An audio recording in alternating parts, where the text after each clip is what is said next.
Hello viewer, my name is Mr. John Gatuma, taking you through history and government, Form 2, Lesson 1. Lesson 1, we are going to deal with the trade and subtopic being the meaning of trade and the methods of trade, that is the barter trade and the currency trade. On the meaning of trade, we are going to see that trade is the exchange of goods for mutual benefits. You exchange the goods for mutual benefit, two parties to get satisfaction. It is a universal human activity that involves buying and selling. Ideally, trade is about buying and selling goods. The trade is an exchange for the mutual benefit. Look at this illustration. You see the two parties that are involved in trade, and that is the buyer and the seller. The two parties get mutual benefits by exchanging what one does not have. For example, this analogy, you see the buyer have the goods. I want the goods. And he has got the money. The seller does not have money but has the goods. So what will the seller do to get mutual benefit? And what will the buyer do to get the benefit so that it can be a mutual benefit? The seller will give or will sell the goods to the buyer. The buyer has got the money as the measure of value, will give out the money, in return gets the goods from the seller. So this exchange is known as the mutual benefit, that is trade. Transactional parties that are involved in trade, there are three main parties that are involved in trade. And this is one, the seller who has the products, the goods. The buyer who want the goods from the seller.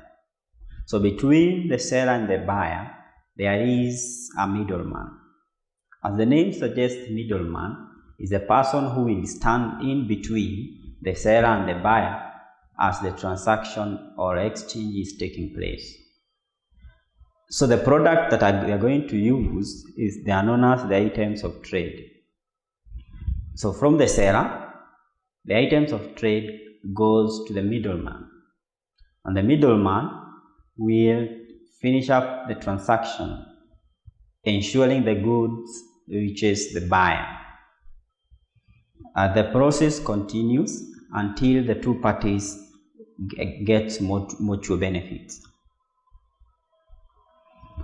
As these mutual benefits occur or other transactions occur, there are two main methods of trade. Basically, these two main methods of trade are: 1, barter trade; 2, currency trade. We are going to deal with trade. The barter trade, it is the oldest method in human history. This was the oldest one before the invention of the currency. It took the form of the silent trade or dumb barter trade. This is because there was lack of common language, which actually prolonged the transaction. There was no any common language that was there at that time for the exchange, and therefore it took the form of the silent or the dumb trade. Looking at the illustration here, you have the two parties that are involved, again, that is the buyer and the seller, both going to the market with the goods they have and anticipating to get the goods they doesn't have. You have a seller with goods A and the buyer with goods B. So for them to exchange for the mutual benefit, they have to exchange these goods with another good, and therefore this method where you are exchanging a good and with another good, that is good A and good B, it is known as the barter trade. Barter trade can also be illustrated in this case. In the ancient times, before money was invented, people exchanged goods directly for other goods. This way of carrying out exchange is known as the barter trade, where you exchange a good with another good. Look at the two parties. They have a good and another good. So exchanging the two, this method of trade, it is known as the barter system. The barter trade in action can be seen in this case. We have the exchange of goods with another good.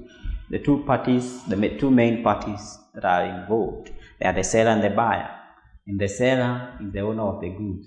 Buyer is the one who requires the goods from the seller. So the sellers in this particular illustration, you see the seller owning the fruits and the buyer with the cork. So the seller, for the seller to get the cork, he has to give out the fruits. He has to exchange the fruits. So this is an exchange of the fruits with the cork. So this method of trade, it is known as the barter trade, and you can see illustrated in action. Going to the advantages of this barter system, what are the strengths? What are the strengths of the barter trade? One of the advantages of the barter trade is, one, it is useful for the poor countries. The countries with inadequate foreign currency, they benefit by exchanging what they do not have. So talk about the countries who don't have who don't have the foreign currencies. They may get the goods they don't have by exchanging with another goods, by importing from other countries. So this is one of the advantages. It helps those countries, especially the third world countries who does not have the inadequate foreign currencies. Number two, it is useful where money is non-existent, where there is no money. We have just said that this method is one of the ancient methods, and it was used where money was not existent. Where there was no money, goods could be exchanged with another one. So this one becomes advantage. Number three, advantage of barter system, it avoids the wastage. And this one comes as the demands and the supply tend to equate when they are equal. You see in the market, there is what we call a situation known as the market equilibrium. Equilibrium is where you have the demand and the supply the same. And therefore, to avoid the wastage of the goods that are needed and those which are supplied, the only method to avoid this wastage is exchanging goods with another one. And therefore, this one avoids the wastage of goods. Number four, lastly, it promotes the interaction. As these transactions occur, the buyer and the seller meet in the market, and therefore they interact. Some of them, they even intermarry. So this one is an interaction, and this one can create the social unity. Disadvantages of the barter trade can also be seen. There is some pitfalls that one can accrue when you use this method, and one, it lacks double coincidence of ones. Lacking double coincidence of one, there is inconveniences that may occur in the barter trade, and this is there is a difficult in meeting double coincidence of one. Look at the illustration. You see the two parties, they are in the market. The buyer having in mind that he needs a pig with some goods, but he goes to the market, and the seller, he can only offer is the bull. So there is no any double coincidence, because the goods he was expecting in the market is not there. Instead, there is another one. So that situation we call a double coincidence. So there is a difficulty in meeting, because you don't know what the seller will have in the market. Divisibility, it lacks divisibility in this sense. The goods which are living things, they cannot be divided.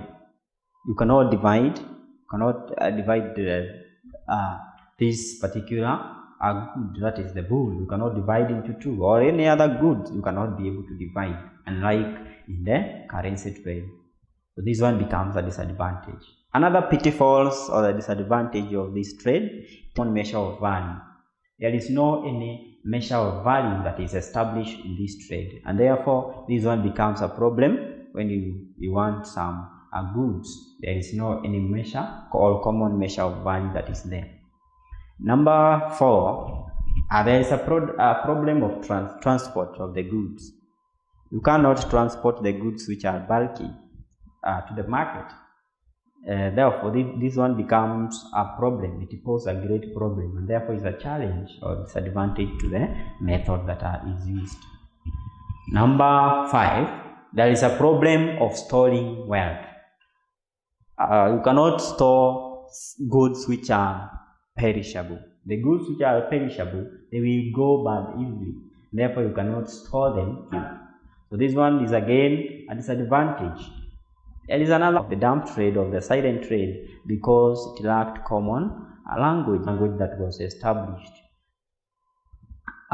We can look at the second method. Apart from the barter, exchanging goods with another one, we can see the currency trade as the second method. And on the currency trade, this is good. It is good to know that it is the use of money, as the name suggests. Currency is the use of money or the currency as a medium of exchange. There are two currencies or type of money that are there in the market. And these are two: the notes. The notes is the paper money. It's also known as the paper money, and this is of various denominations. Talk of a 50 shillings note, 100 shillings note, 200 shillings note, 500 shillings note, and 1000 shillings note. So this is the note money. Apart from the note money, we have the coins. The coins, they are the money which are made of metals.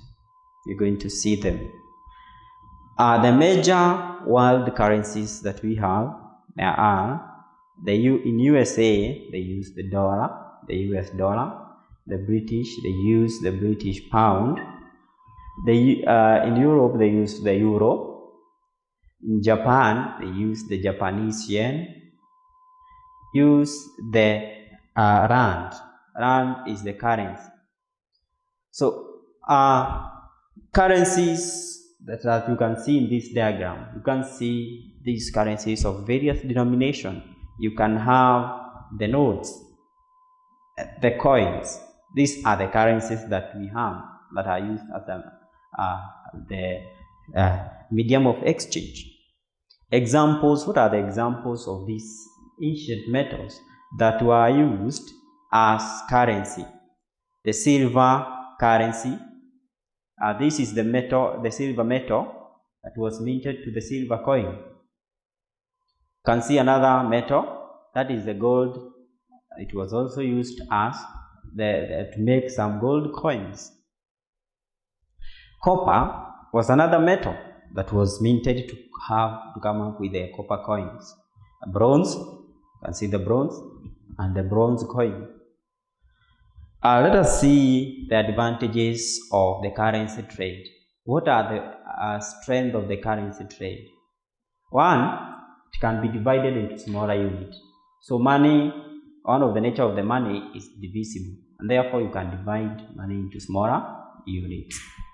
Number two, it is possible to store wealth as the money is durable. Durability of the money, the fact that money can stay for a long period of time, there it is possible to store wealth. Another one is portability. Money you can be able to carry it wherever you are going, like the barter. You can carry currency wherever you are going. So this one is a strength.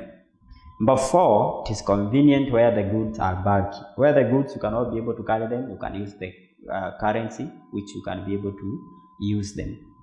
There is a measure of value which can be established. Money can be established at this product is going at this cost. So this one you can be able to have a common measure of value. It is very possible. Having looked at the trade and the two methods of trade, I want to give you some assignment as we come to the end of the lesson. There are some questions I want you to go and try at home and try to capture everything that we have studied today, and in the next lesson we shall discuss them before we start on the lesson 2. Questions that I want you to answer, there are: 1. You define what is trade. What is trade? Try to ask yourself, what is trade? Number 2, you get to differentiate between the barter and the currency trade. Differentiate between these two methods of trade. We have said there are two methods of trade. So go and differentiate between the barter and the currency, because we have said they are the two methods that we have. Differentiate, get the difference, see the similarities if you can. Tune to Elimu TV. This is a place where it is only TV station where you can watch and learn. I have been your teacher, Mr. John Gatuma. See you.